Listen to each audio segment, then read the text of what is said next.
à Dieu. Nous allons prier pour le message de ce matin.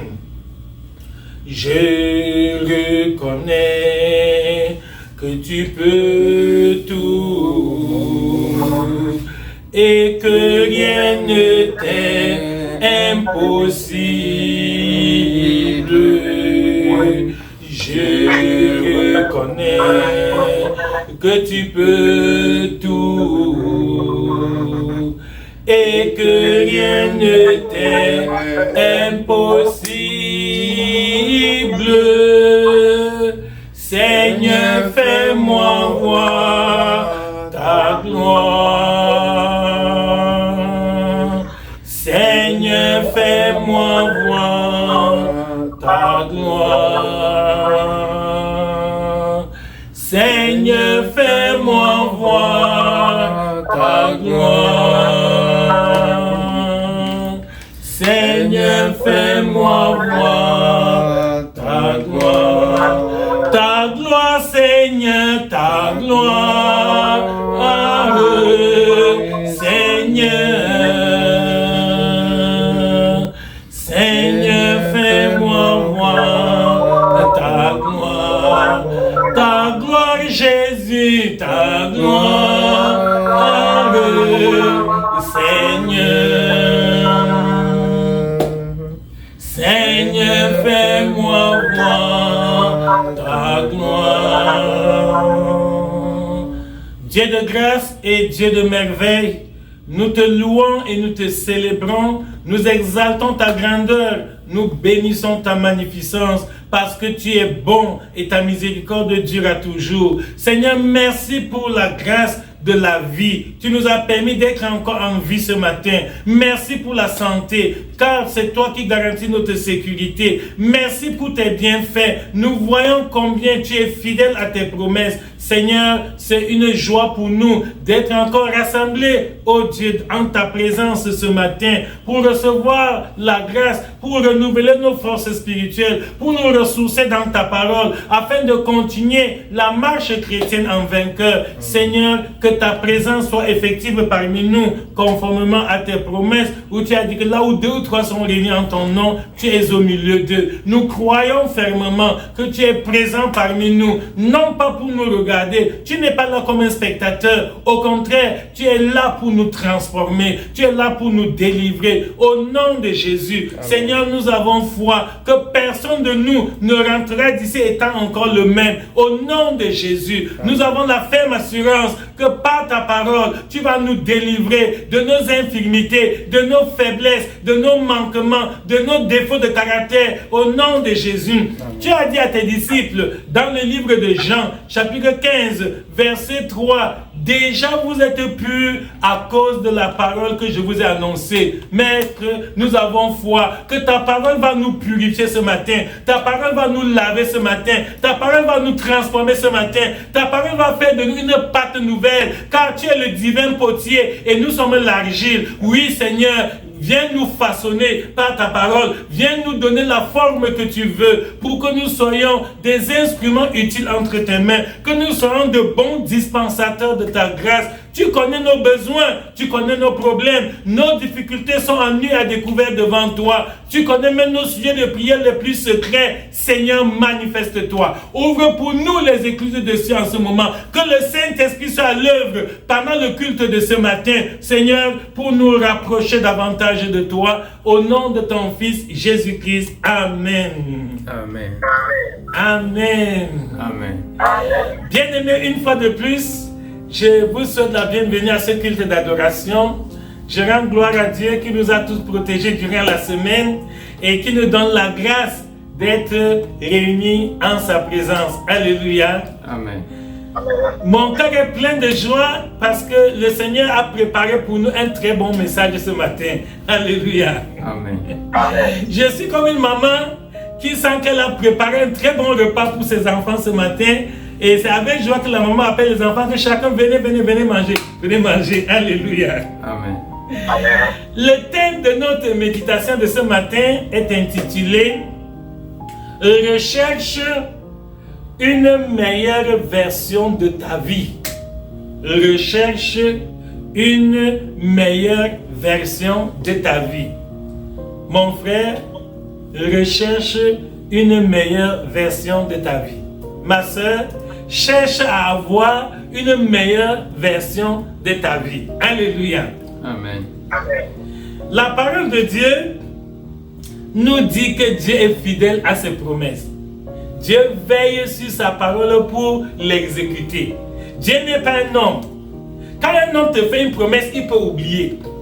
Quand un homme te promet quelque chose, le jour où il devait tenir parole, il peut être incapable, il peut être indisposé, il peut être bloqué, il peut être handicapé, si bien qu'il n'arrive pas à tenir parole. Mais il n'en est pas de même pour Dieu.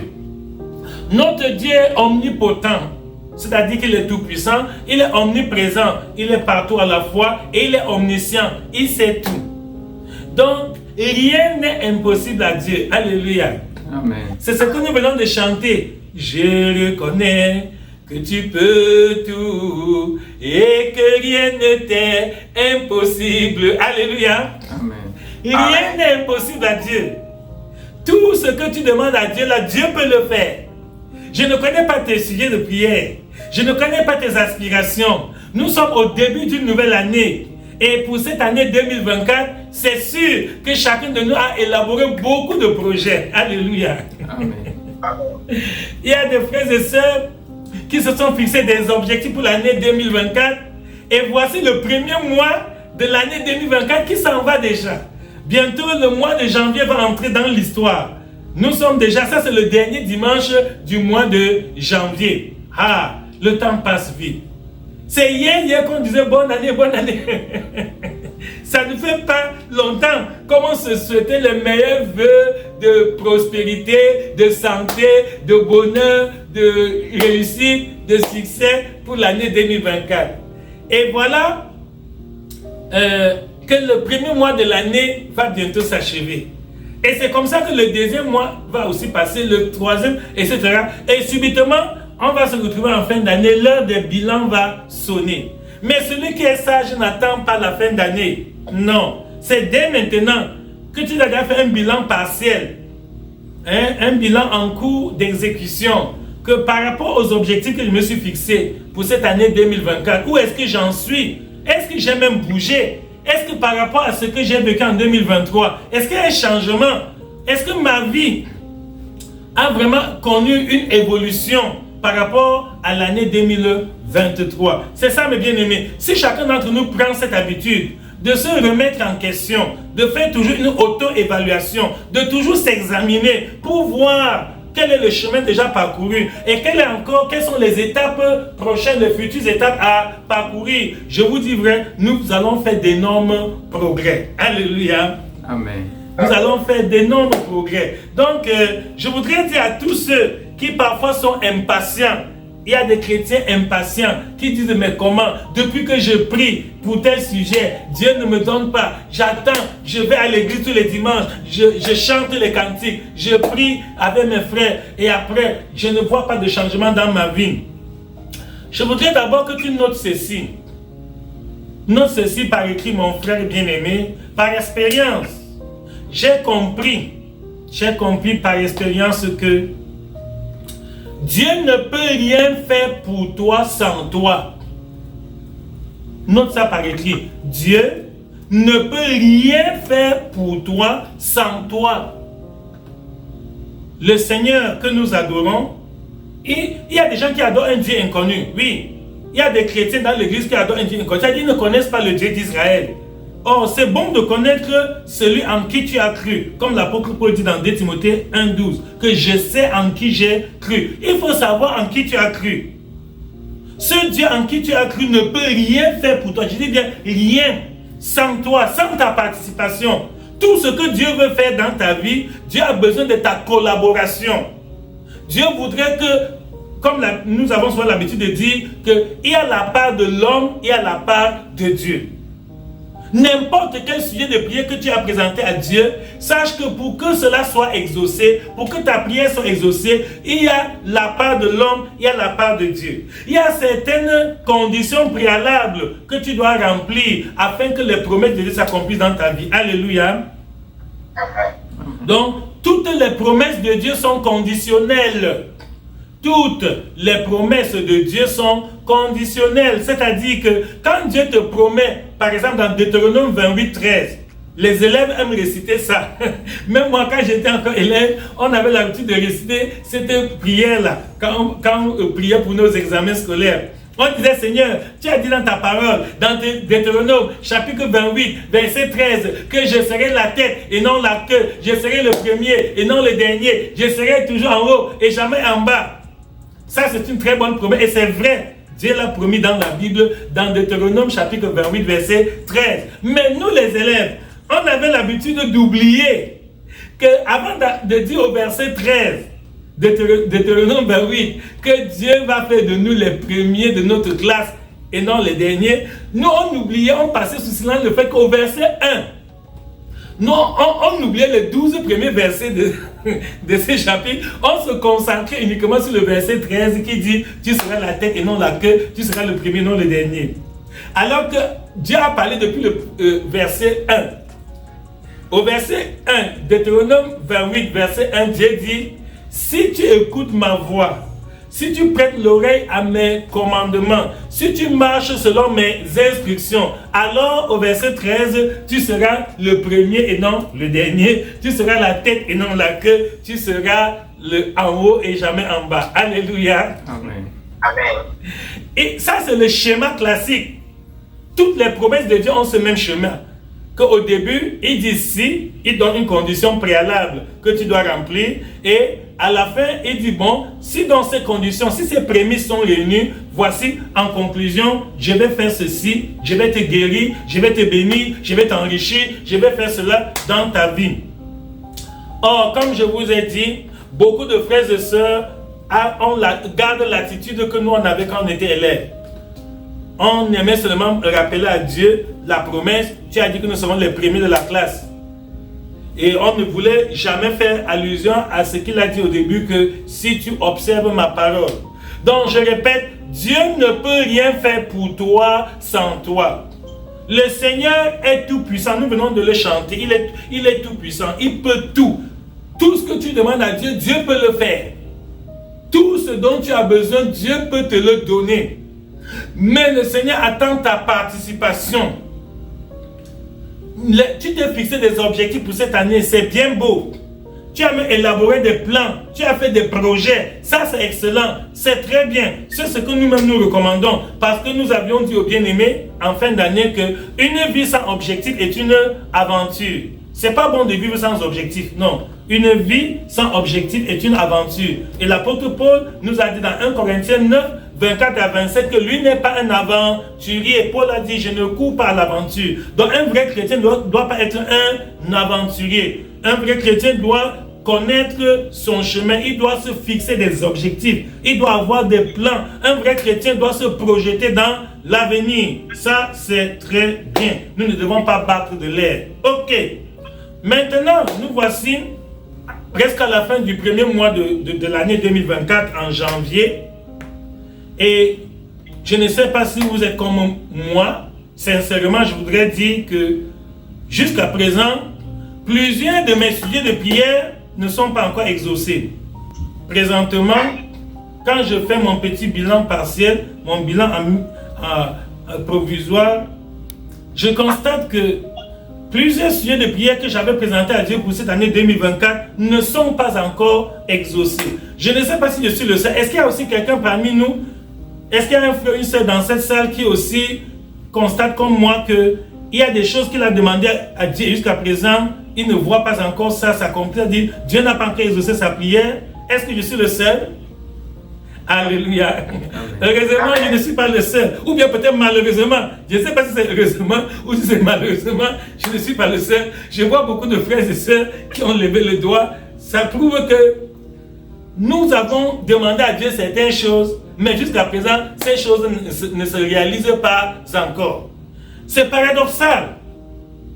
Ça nous surprend. Pourquoi? Parce que dans le livre de Marc, l'évangile de Marc, chapitre 11, verset 24, la Bible dit clairement que tout ce que vous demanderez en priant, tout, il dit tout ce que vous demanderez en priant, croyez que vous l'avez reçu et vous le verrez s'accomplir. Alléluia. Amen.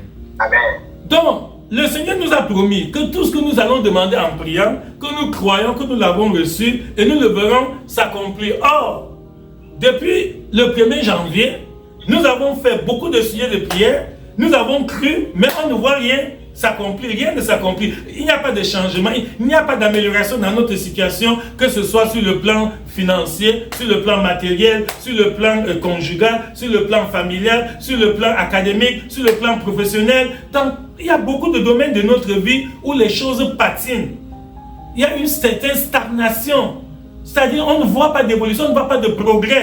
Et ce n'est pas normal. Donc, il faut qu'on trouve la solution. Qu'est-ce qui ne va pas? Qu'est-ce qui est à l'origine? Est-ce que Dieu ment? Est-ce que Dieu a oublié sa promesse?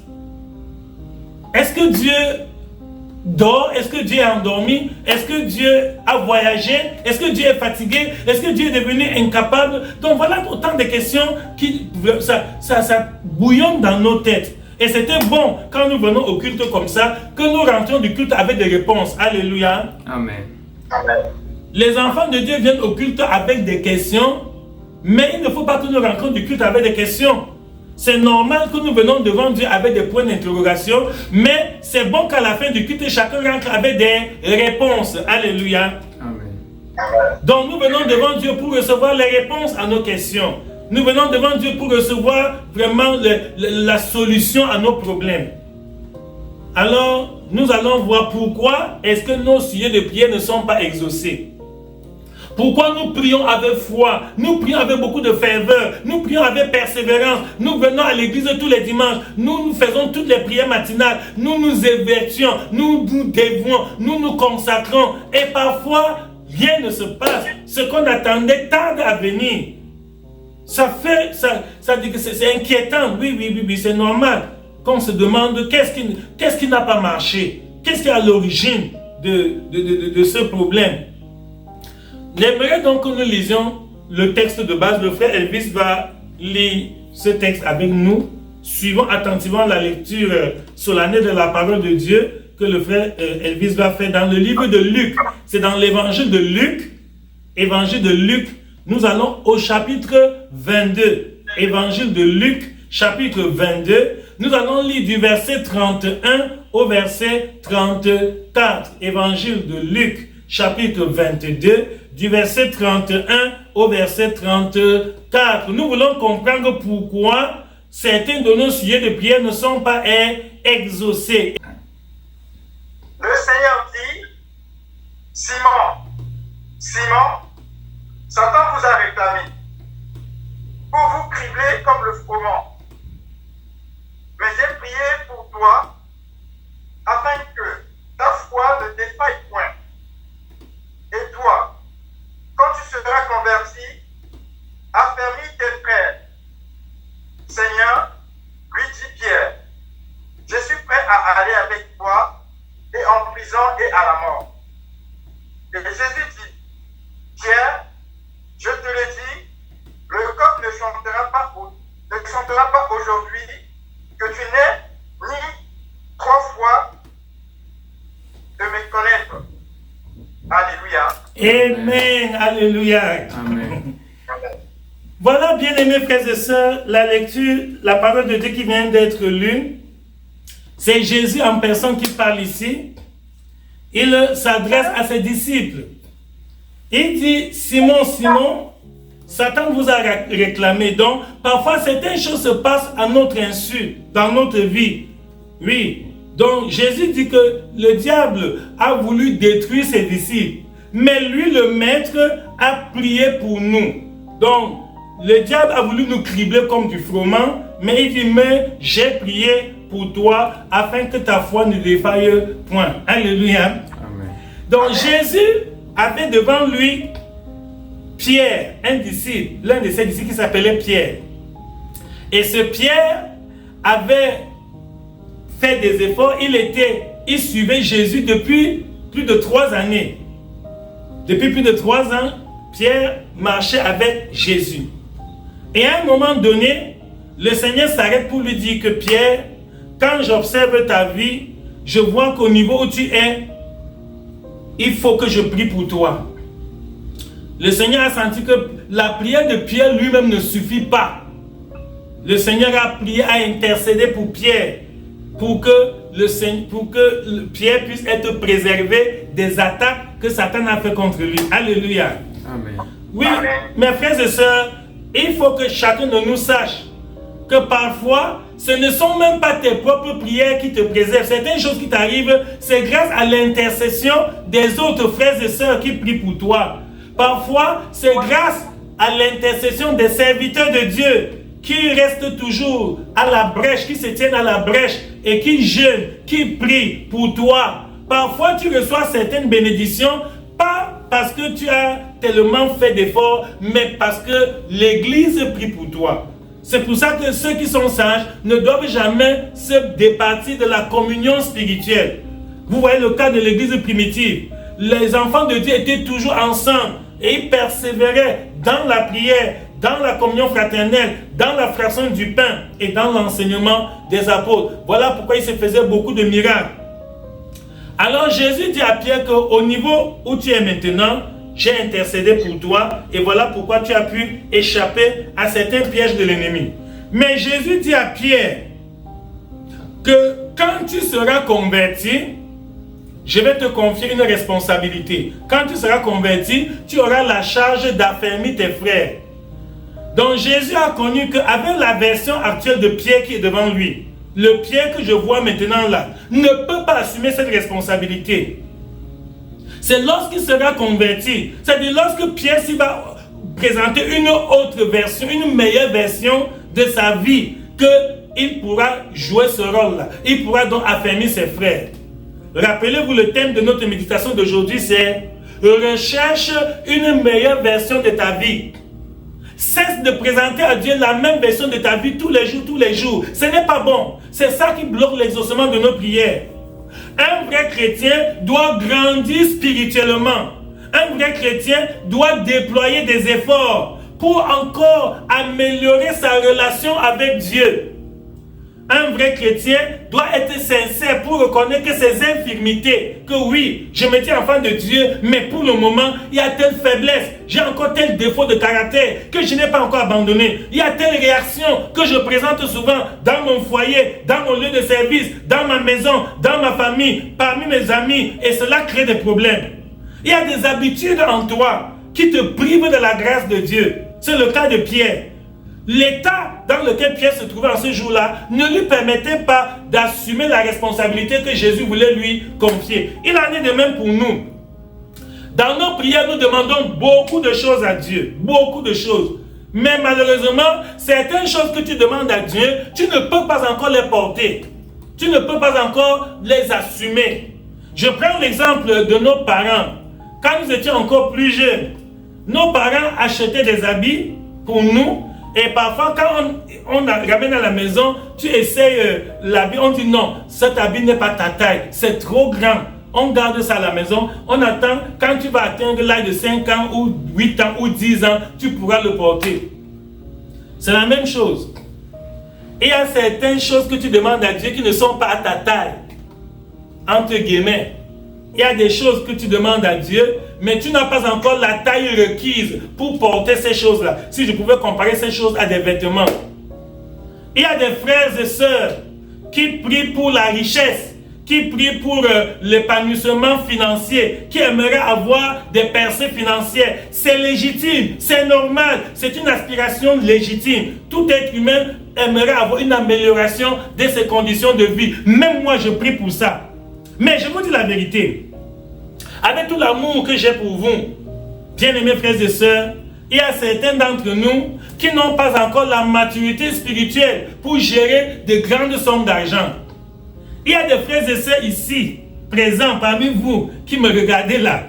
Si Dieu te rend milliardaire ce matin, c'est-à-dire si par un miracle subi comme ça, tu regardes ton compte bancaire, tu te rends compte que tu es devenu multimilliardaire. Je vous dis, il y a des frères et sœurs qui vont être déséquilibrés. Ça va les déstabiliser.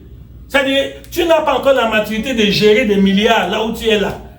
Si tu as des milliards, si on te donne des milliards, un bienfaiteur, un donateur dit que bon voilà, je te donne gratuitement, je te donne une somme de 5-10 milliards.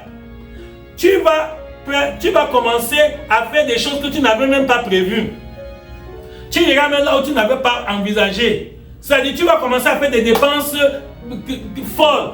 Bref, quelqu'un avait dit que l'argent rend fou. C'est vrai. L'argent sans maturité rend fou. Alors qu'il y a d'autres personnes qui ont la maturité de gérer de fortes sommes et ça ne les rend pas fous. C'est-à-dire qu'ils peuvent bien se maîtriser, ils peuvent bien réfléchir, voir comment dépenser, comment utiliser. Mais il y a des gens que s'ils deviennent riches maintenant, là, même la prière ne viendra plus. Même l'église, ils ne mettront plus pied à l'église. Je vous dis bien. C'est-à-dire, il dit, je m'en fous, je n'ai plus le temps pour vos affaires de dire. C'est ça. Il y a des gens qui s'ils deviennent riches maintenant, ils ne vont même plus saluer certaines personnes. C'est-à-dire l'argent va les rendre orgueilleux. Vous n'avez pas vu des gens comme ça? Vous n'avez pas vu des amis qui étaient bien avec vous quand ils n'avaient rien, quand vous ensemble, vous étiez dans la galère, quand vous étiez en train de lutter. Et dès que lui a émergé, dès que lui a déjà eu des moyens, peut-être on l'a nommé un poste de responsabilité, il a une grande promotion dans sa vie professionnelle et il a des moyens. Alors, il pense qu'il n'est plus une personne comme les autres. D'abord, il ne salue plus n'importe qui. Il y en a même la voix chante. C'est-à-dire même sa manière de parler, l'orgueil entre lui, il est enflé d'orgueil. Même sa démarche, même sa façon, d'abord il ne salue même plus n'importe qui. Il se fait, c'est-à-dire il se croit déjà arrivé et c'est pour ça que ça ne dure pas. Alléluia. Amen. Amen. Il y a des gens qui ont eu l'argent trop tôt. Quand il dit trop tôt, ça veut dire avant le temps, avant la maturité. Et ça n'a pas duré. Toi-même qui m'écoutes, si nous sommes sincères devant Dieu, est-ce que tu ne vois pas qu'il y a eu des moments où tu as eu beaucoup d'argent et après c'est parti, tu ne sais pas ce que tu en as fait. Alléluia. Il y a des moments où tu as eu des fortes sommes d'argent et après subitement le tout a disparu. Pourquoi? Parce que avant que ça vienne, tu n'avais pas un plan bien détaillé pour son utilisation. Tu n'avais pas vraiment bien prévu comment tu vas gérer cette somme d'argent. Et c'est venu. Alléluia. Amen.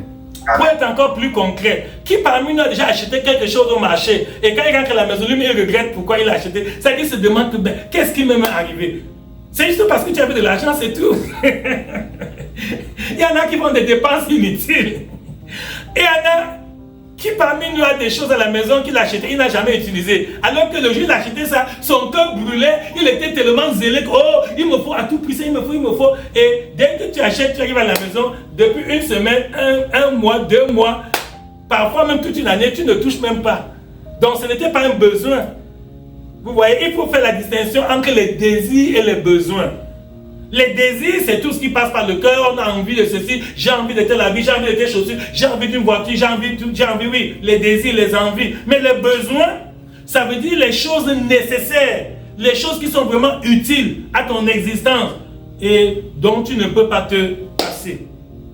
C'est ça, bien-aimé. Jésus était sincère envers Pierre. Jésus dit à Pierre que toi que je vois maintenant là, tu n'es pas encore en mesure d'assumer certains. Tu veux, tu aspires, tu as vraiment la soif de faire ça. Mais j'attends que, il dit, quand tu seras converti. Alléluia. Amen. Vous connaissez la conversion. Vous connaissez ce qu'on appelle la conversion. Et je vais utiliser l'exemple de la monnaie pour nous expliquer, pour nous aider à mieux comprendre ce que la Bible appelle par conversion. Il y a des monnaies, chaque pays a sa monnaie. Je prends l'exemple des pays de l'Union européenne. La monnaie là-bas, c'est l'euro. Très bien. Quand tu quittes l'euro pour venir ici aux États-Unis, tu sais qu'ici aux États-Unis, on n'utilise pas l'euro. La monnaie qui a cours légal ici aux États-Unis s'appelle le dollar. Donc quand tu veux voyager, tu quittes l'Europe, tu sors de l'Union européenne pour venir aux États-Unis d'Amérique, tu dois convertir ton argent. Tu dois convertir les billets d'euros en billets de dollars pour que puisque tu puisses l'utiliser ici aux États-Unis. Alléluia. Amen. Et vous voyez, quand on convertit l'euro en dollars, ce n'est plus la même monnaie. Même les effigies, les écritures, tout sur le billet de dollars sont différents de ce qu'on voit sur le billet d'euro. Il en est de même de la vie spirituelle. Jésus dit à Pierre, quand tu seras converti, c'est-à-dire quand tu vas présenter une meilleure version de toi-même, une autre version, parce que la version de toi que je vois maintenant, la Pierre, cette version n'est pas digne de recevoir certaines grâces, certaines bénédictions. Et à travers Pierre, c'est à moi que Jésus parle. À travers Pierre, c'est à toi que Jésus parle. Mon frère, tu pries pour demander certaines choses à Dieu. Et Dieu peut te les donner. Dieu est tout puissant. Rien ne lui est impossible. Et il est fidèle à ses promesses. Mais le Seigneur voit qu'avec ta version actuelle, la version de ta vie actuelle, tu ne peux pas bien gérer. Tu n'as pas la maturité de bien recevoir, garder, conserver et utiliser ce que tu demandes. C'est même pour ça, je vais donner un exemple pour le mariage. Il y a des jeunes frères, des jeunes sœurs parmi nous qui prient pour que Dieu leur donne un époux ou bien une épouse. Et c'est un très bon sujet de prière. Ce sont des besoins légitimes, c'est normal.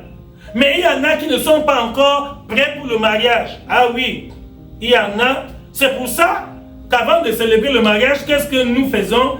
Nous prenons d'abord le temps pour donner des enseignements aux fiancés, aux candidats au mariage. On doit les préparer, on doit leur donner des conseils.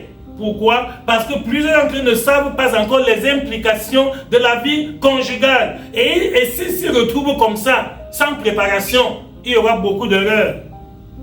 Je ne sais pas si vous avez constaté comme moi que le taux de divorce est en nette expansion. Ça connaît une expansion exponentielle en Occident et même déjà dans d'autres pays du monde, même hors de l'Occident. Parce que beaucoup de jeunes qui se marient ne sont pas préparés au mariage. Ils n'ont pas la maturité pour le mariage. C'est avec soif, avec vitesse qu'ils disent je veux l'épouser. Et après 2-3 jours, quelques années, pour certains, c'est je ne veux plus vivre avec lui. Non, je ne peux pas vraiment. Non, ça ne vaut pas la peine. Vous voyez pourquoi? Parce qu'il n'était pas bien préparé. Il en est de même pour beaucoup de choses. J'ai donné l'exemple de l'argent, j'ai donné l'exemple du mariage. Je peux donner beaucoup d'autres exemples. Il y a beaucoup de choses que tu demandes à Dieu et Dieu attend ta conversion. Dieu attend ton changement. Dieu attend que tu améliores ton comportement. Dieu attend que tu puisses abandonner certaines habitudes. Il y a des gens nerveux. Ah oui, il y a des gens qui sont très nerveux, très coléreux. Moins de rien, ils se fâchent. Moins de rien. Il se fâche, il prend des décisions, il prononce des mauvaises paroles, il change d'attitude.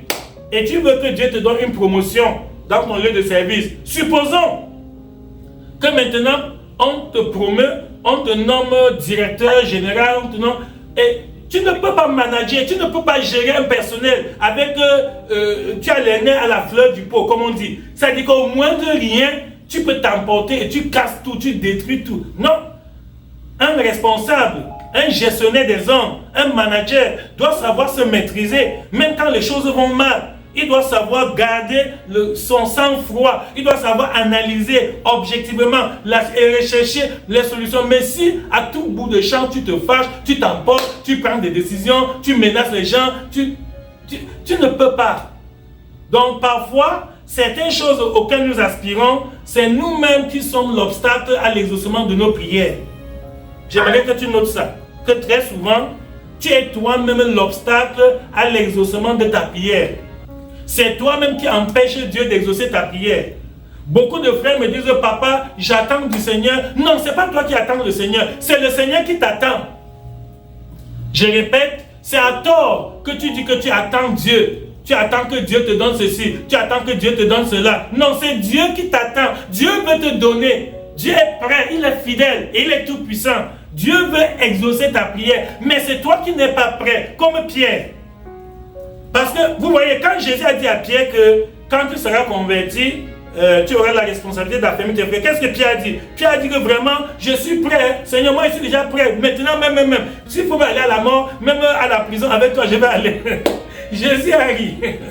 Jésus a connu que ça, c'est la prétention. Cette version de Pierre qui est devant moi va me régner avant que le coq chante. Et effectivement, si vous lisez la suite de l'histoire, quand on est venu arrêter Jésus, vous savez qu'il y a les chrétiens des beaux jours, non? Quand tout va bien, quand tout est correct, Jésus est là, il multiplie les pains et les poissons, nous mangeons, il fait les miracles, il arrête le poisson, il sort l'argent, il paye notre impôt, tout va bien. C'est facile dans ce temps de dire que si on veut même la mort, je vais mourir pour toi. C'est ça. C'est facile de dire ça. Quand tu es bien, tu n'as pas de problème, c'est facile de dire que je suis enfant de Dieu, moi j'ai donné ma vie à Jésus, vraiment je vais rester avec Jésus. Non, c'est dans le temps difficile qu'on connaît le vrai chrétien. Alléluia. Amen. Amen. Le dimanche, nous tous on est saints, nous tous on est comme des anges, comme maintenant là. Le dimanche, nous tous on est tellement pieux, on est sérieux. Si on dit que l'un de nous peut faire une erreur, personne ne peut croire. Parce que dimanche matin, nous sommes tous tellement corrects. Mais ce n'est pas dimanche matin qu'on connaît les vrais chrétiens. Non. Non, c'est à la maison qu'on sait si tu es vraiment chrétien ou pas. C'est dans ton lieu de service qu'on sait si tu es vrai chrétien. C'est là où tu habites, là où tu fréquentes. Voilà. Donc, Jésus a dit à Pierre que moi je te connais.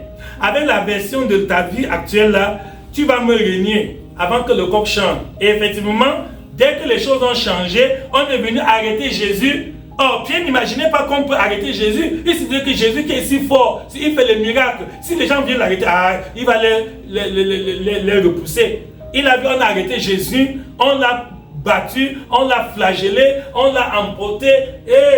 Et Pierre, il voyait ça à distance. Quand on lui a demandé que, mais tu étais aussi avec l'homme là, il a dit non, qui, moi? Non. Et une petite fille, j'ai vu, lui a demandé que non. Ton langage, ta manière de parler, ça ressemble, ta façon de parler est semblable à celle. Il a même juré que je jure, je ne connais pas Jésus là. Vous voyez? Donc Jésus avait vu, Dieu voit plus loin que nous. Alléluia. Amen.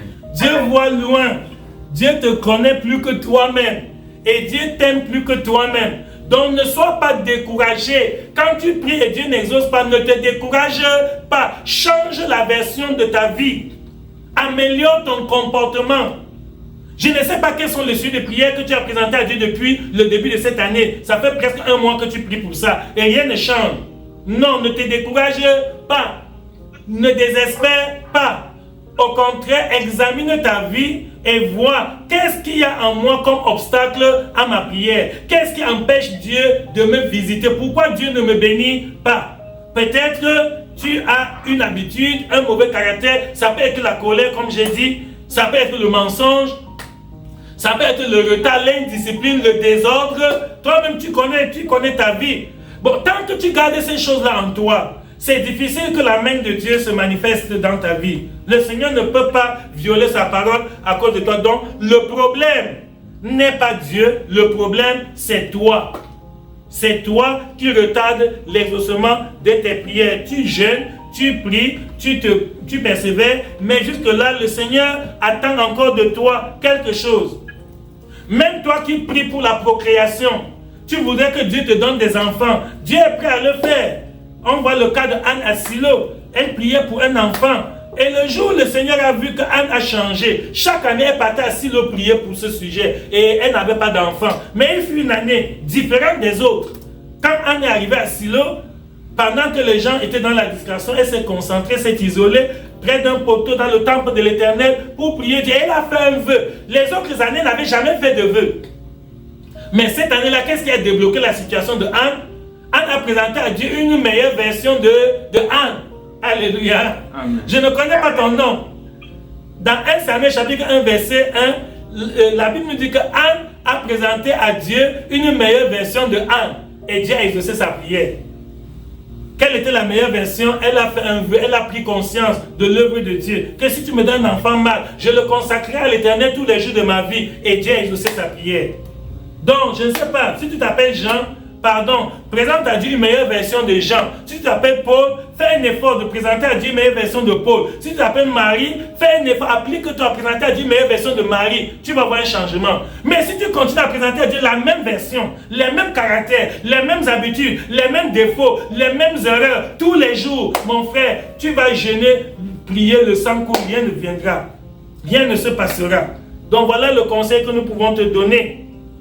Que même si tu pries pour la guérison, tu pries pour la santé physique, tu veux que le Seigneur t'accorde vraiment la parfaite santé. Je connais un homme, alléluia. Amen. Oui, il y avait un aveugle.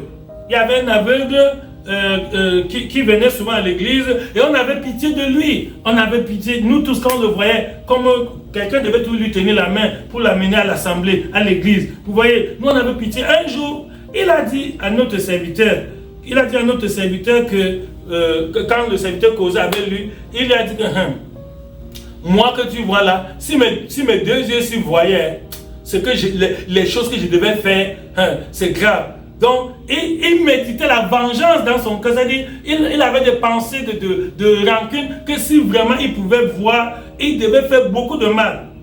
Donc, vous voyez, quelqu'un bloque lui-même sa guérison. Lui-même, vous vous demandez pourquoi Dieu ne le guérit pas de la cécité. Pourquoi est-ce qu'il est toujours aveugle jusqu'à présent et rien ne change? C'est lui-même. Dieu voit son cœur. Nous, les humains, dans notre aveuglement spirituel, on a pitié de lui. Parce qu'on ne connaît pas les intentions secrètes qu'il a dans le cœur. Mais Dieu qui est omniscient sait tout. Mon frère, tu as un blocage pour ta propre vie. Je te répète.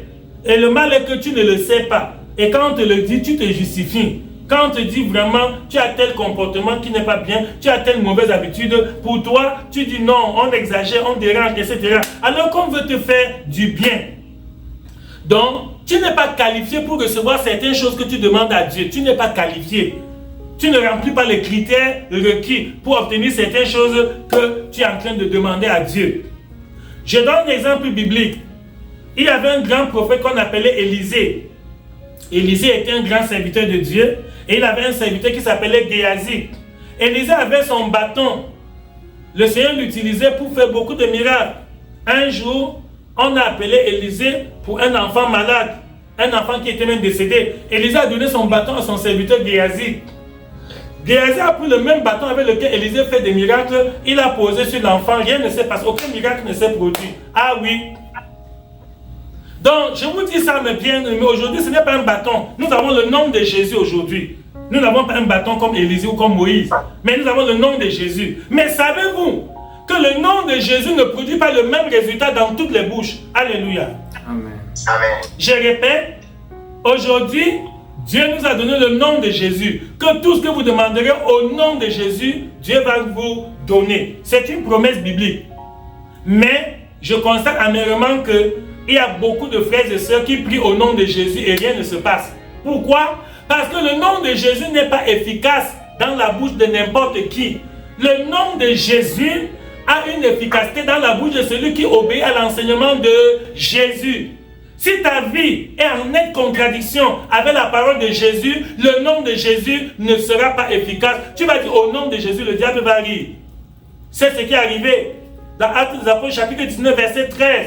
Il y a 7 fils de Séba qui sont allés prier sur un homme possédé par le mauvais esprit. Le démon leur a répondu.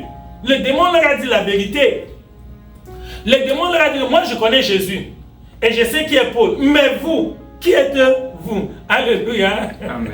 Donc, il y a des démons que tu les chasses, les démons te demandent en vertu de quoi? Si c'est Jésus qui me chasse, je suis d'accord. Parce que je connais la vie que Jésus met. Si c'est l'apôtre Paul qui me chasse, je peux accepter, je peux me soumettre. Mais toi, avec tes habitudes, avec ton comportement là, avec ta version actuelle là, c'est-à-dire avec la version de ta personne, vous voyez. Or, si tu, comme Jésus a dit à Pierre, quand tu seras converti, si Pierre change la version de Pierre qui est maintenant là devant Jésus, automatiquement, beaucoup de choses vont se passer. Voilà mes bien-aimés frères et sœurs, l'essentiel du message d'aujourd'hui. Tu demandes beaucoup de choses à Dieu. Parfois, quels sont même tes motifs?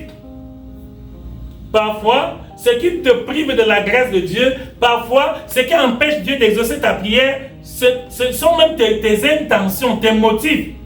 Oui. Il y a des gens qui demandent certaines choses à Dieu juste pour se vanter, juste pour se montrer que si Dieu me donnait tel don spirituel, vraiment là, ce qu'on va connaître dans cette église, que je ne suis pas n'importe qui. Si Dieu vraiment me donnait cet argent, etc., cette position, vraiment, je vais montrer à mes ennemis. Vous voyez, tant qu'il y a des motifs impurs, des motifs qui ne sont pas bons, c'est un blocage à l'exaucement de ta prière.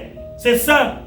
Jésus a dit dans Matthieu, chapitre 6, verset 33, Matthieu, chapitre 6, verset 33, Jésus dit, cherchez premièrement le royaume et la justice de Dieu. Et toutes ces choses vous seront données par-dessus. Alléluia. Amen.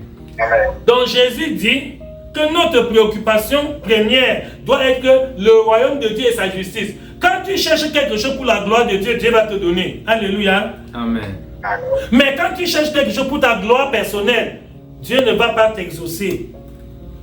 Quand tu cherches le royaume de Dieu, tu cherches la volonté de Dieu, tu cherches à plaire au Seigneur, toutes les autres choses dont tu avais besoin vont venir sans que tu les demandes. Le Seigneur va exaucer sans que tu pries. Mais quand tu laisses la gloire de Dieu et tu cherches plutôt des intérêts égoïstes, tu veux te montrer, tu veux te faire voir, tu veux faire la concurrence. Voilà le mot, j'oubliais. Nous vivons dans un monde de concurrence. Comme telle a telle voiture, il faut que j'ai aussi une voiture pour lui montrer que je ne suis pas n'importe qui. Comme tel a porté tel habit, telle chaussure, il faut que moi aussi j'achète la même chaussure, le même habit. Comme tel a fait ceci, moi aussi. Je connais un frère qui a souffert pendant 8 mois dans mon assemblée, 8 mois. Pourquoi? Parce que lorsqu'il devait se marier, j'ai tout donné l'enseignement aux fiancés que quand vous préparez votre mariage, ne prenez pas de dettes. Ce n'est pas bon de s'endetter pour organiser ton mariage, ce n'est pas bon. Il faut faire les choses à ton niveau. Ce n'est pas parce que tel autre frère, quand il se mariait, il a organisé une cérémonie, il a invité 1000, 2000 personnes, que toi aussi, tu dois aussi organiser une soirée où tu dois inviter 2000 personnes. Non. Si tu n'as le moyen d'inviter que 100 personnes, même 50, ça va. Fais ça, fais ta petite fête de ton mariage à ton petit niveau avec 50 invités. C'est bon. Mais ce frère n'avait pas obéi à ce conseil, je ne le savais pas. Parce que pendant les fiancés, je l'avais conseillé avec sa fiancée, je leur ai tout dit. Ils ont dit oui papa, comme les chrétiens nous trompent souvent. Tout ce que j'ai dit, ils ont dit oui papa. Je croyais qu'ils ont obéi. Mais c'est plus tard, après la célébration du mariage, ils ont fait quelques semaines, ça n'allait pas. Un jour, la soeur, l'épouse, a dit à son mari, allons voir le pasteur, on souffre trop dans cette... Leur lune de miel a été gâtée. Ils n'ont pas eu la joie qu'on a lorsqu'on vient de se marier. Pourquoi? Parce que le frère s'était lourdement endetté. Il avait fait des dépenses au-dessus de ses moyens pour célébrer son mariage. Et quand ils sont venus me voir, et il m'a dit, pasteur, je demande pardon parce que je n'ai pas obéi à ce que tu m'avais dit. Je suis lourdement là où je suis. Nous, on n'a même pas de quoi manger à la maison.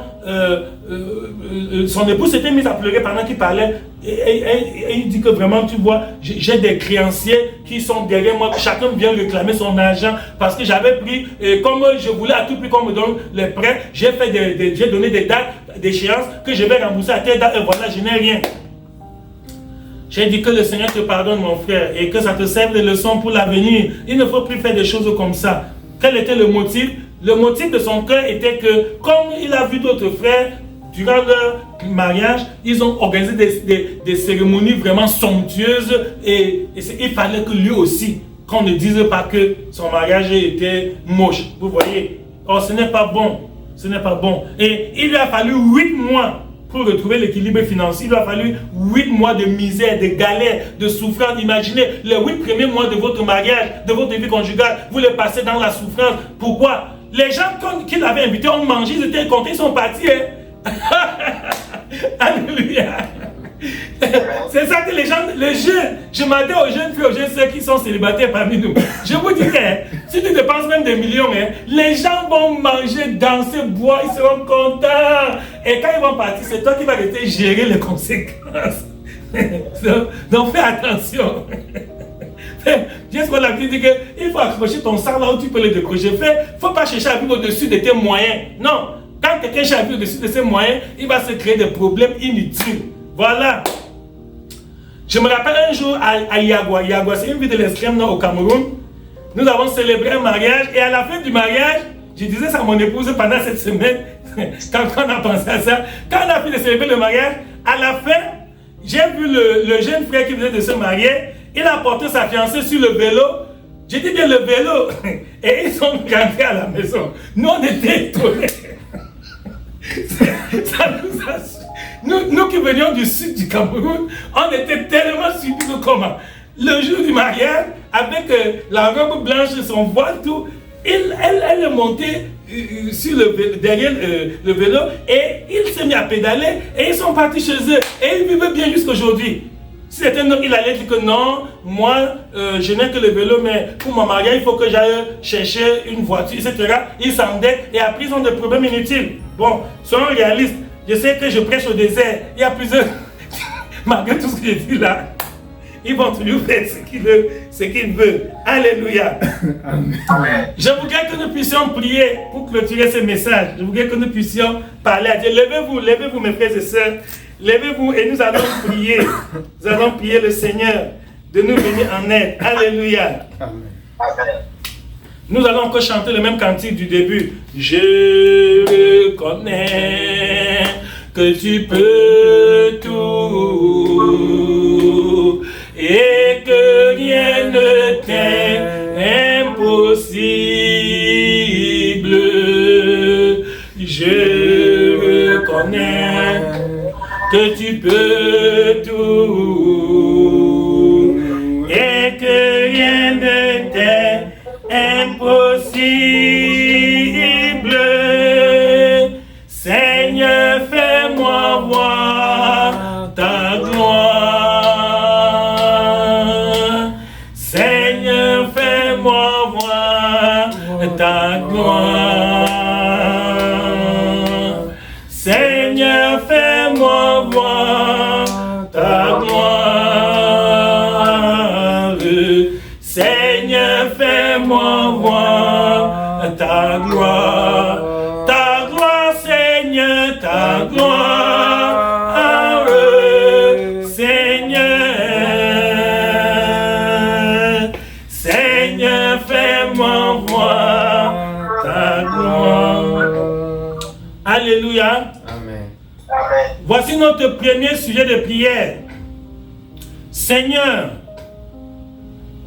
aide-moi à abandonner tout ce qui est en moi et tout ce qui est autour de moi et qui m'empêche de faire la volonté de Dieu. Je répète, Seigneur, aide-moi à abandonner tout ce qui est en moi, c'est-à-dire mes habitudes, mes caractères, mes défauts, tout ce qui est en moi et tout ce qui est autour de moi, mon entourage. Il y a beaucoup de choses, il y a même des mauvais amis dont je dois me séparer pour que Dieu exauce ma prière. Donc nous prions, Seigneur, aide-moi à abandonner tout ce qui est en moi et qui m'empêche de faire ta volonté. Tout ce qui est en moi, tout ce qui est autour de moi et qui m'empêche de faire ta volonté. Au nom de Jésus, nous prions. Dieu Tout-Puissant, aide-nous, Seigneur, à nous débarrasser, à abandonner, à quitter tout ce qui est en nous, à enlever de notre vie, de nos habitudes, de nos comportements, oh Dieu, de nos manières d'agir. Seigneur, aide-nous à abandonner, à nous débarrasser de tout obstacle intérieur et tout obstacle extérieur. Au nom de Jésus, tout ce qui fait obstacle à l'exaucement de nos prières, tout ce qui nous empêche de faire ta volonté, tout ce qui nous prive de ta grâce, aide-nous à abandonner tout cela, Seigneur. Que nous puissions, oh Dieu, devenir marcher, abandonner les passions de la chair, les plaisirs du monde, la mondanité. Seigneur, aide-nous à pouvoir mener une vie digne de l'évangile. Au nom de Jésus-Christ, nous avons prié. Amen. Amen. Amen. Amen. Deuxième sujet de prière. La Bible dit dans Luc, chapitre 2, verset 52, la Bible dit dans Luc, chapitre 2, verset 52, que Jésus croissait en stature, en sagesse et en grâce devant Dieu et devant les hommes. Donc Jésus avait une croissance équilibrée. Jésus grandissait dans tous les domaines. Nous allons prier que Seigneur, aide-moi à grandir comme l'enfant Jésus. Aide-moi à grandir de manière équilibrée. Aide-moi à grandir sur le plan spirituel, sur le plan social, sur le plan physique, sur le plan financier. Aide-moi à grandir dans tous les domaines de la vie. Au nom de Jésus, nous prions. Notre Père et notre Roi, aide-nous à grandir, Seigneur, sur le plan spirituel, sur le plan matériel, sur le plan physique, sur tous les domaines. Aide-nous à grandir, à expérimenter une croissance équilibrée. Au nom de Jésus, interviens dans nos vies. Transforme-nous, Seigneur. Donne-nous la grâce, donne-nous la sagesse, donne-nous l'intelligence de grandir, Seigneur, d'avoir une meilleure version. Oh Dieu, je voudrais présenter une nouvelle version de moi. Au nom de Jésus, nous avons prié. Amen. Amen. Amen. Amen. Alléluia. Amen. Amen. Nous allons faire le troisième sujet de prière. Ça me rappelle l'exemple d'un aveugle qui était à Jéricho. Il s'appelait Timée Bartimée. Quand il a entendu que Jésus était de passage, il a crié fort que Jésus, fils de David, aie pitié de moi. Nous allons crier aussi fort maintenant que Seigneur, ne me traverse pas. Seigneur, ne me laisse pas. Seigneur, j'ai appris que tu guéris. C'est ce que Bartimée disait, qu'il a appris que Jésus guérit. Maintenant, voici Jésus qui passe à côté de lui. Il dit, Seigneur, ne me traverse pas. Donne-moi la même grâce que tu as donnée aux autres ailleurs. Donc nous allons prier ce matin que Seigneur, pendant que tu vas visiter ton peuple en 2024, ne m'oublie pas. Ne m'oublie pas, ne me traverse pas. Seigneur, pense à moi. Oh Dieu, aide-moi à recevoir à te présenter une meilleure version de ma vie. Nous allons prier que Seigneur, aide-moi à te présenter une meilleure version de ma vie, afin que je puisse aussi recevoir tes bénédictions, ta grâce, tes richesses. Au nom de Jésus, nous prions. Notre Père et notre Rédempteur, aide-nous à nous convertir, aide-nous à abandonner le péché, aide-nous à te présenter une meilleure version de notre vie, Seigneur. Aide-nous à devenir de nouvelles créatures. Tu as dit dans ta parole, si quelqu'un est en Christ, il est une nouvelle créature. Les choses anciennes sont passées, voici toutes choses sont devenues nouvelles. Seigneur, aide-moi à abandonner les choses anciennes, aide-moi à me débarrasser de tout ce qui ne te rend pas gloire, pour avoir une meilleure version de ma vie, pour te présenter une meilleure version de ma personne, pour ainsi recevoir la plénitude de ta grâce, le comble de tes bénédictions. Au nom de Jésus-Christ, nous avons prié. Amen. Amen. Amen. Alléluia. Amen. Amen. Nous allons clôturer notre message. Seigneur, ta parole ne sort jamais sans effet.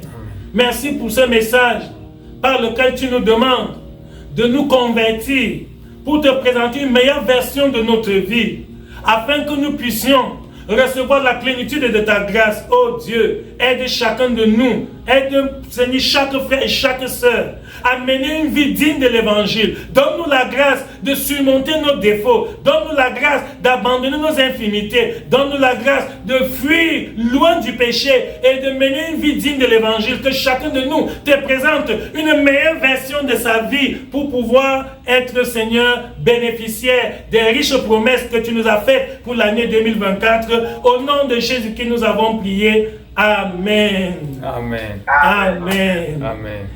La vision évangélique.